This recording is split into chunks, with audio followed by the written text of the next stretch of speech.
And it is time for us to take a look at some of our national and international headlines for Monday, September 18th, 2017. There was another bombing in London. This one, a kind of a homemade bomb, a bucket that was left inside a train station, the Tube. About 28, 29, maybe 30 people injured, and an 18-year-old taken into custody. The second man has now been arrested, a 21-year-old, in connection with the terror attack. They have been careful not to specifically say, oh, this is terrorism. However, ISIS has already made a claim of responsibility. In Syria, a Russian airstrike has apparently wounded some 6 U.S.-backed fighters. Russia is like, no, we only attack ISIS. The United States is like, well, no, you attacked the forces that we're supporting here, so somebody's wrong.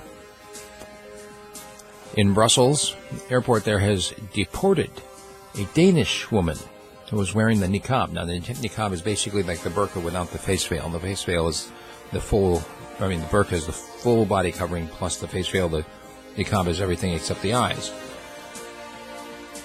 She refused to take it off. They refused to let her travel. In fact, then they deported her back to Tunis, where she had come from. They have not identified her. The Egypt High Court has upheld their former president's life sentence. If you recall, Morsi came to power in 2011 after the basically the downfall and the protests and everything that had gone on before that. He came to power, democratic election, and then he was overthrown in a coup in 2013, and one of the leaders of the military who declared themselves a president and then held an election to justify it. He's been in power since 2013. So Morsi has been sentenced to life in prison for his role in that. North Korean leader Kim Jong-Un apparently set off yet another missile. Some details are sketchy as to this latest one. Also went over Japan, like the one that did back at the end of August.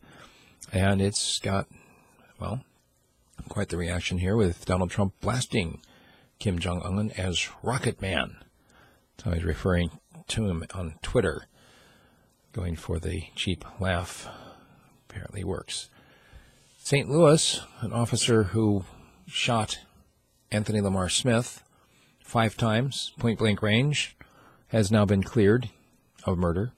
Protests have ensued in St. Louis. The actual shooting happened way back in 2011. And we don't have time to take a look at any of the other stories here in the video, but if you want details on the large convoy of Turkish troops amassed at the Syrian border, or a woman who was arrested after splashing 4 female U.S. tourists with acid, or about whether or not Prince Charles is trying to usurp the Queen, which, by the way, plays in today's commentary, check it out. Become a subscriber at radiofreespeech.com.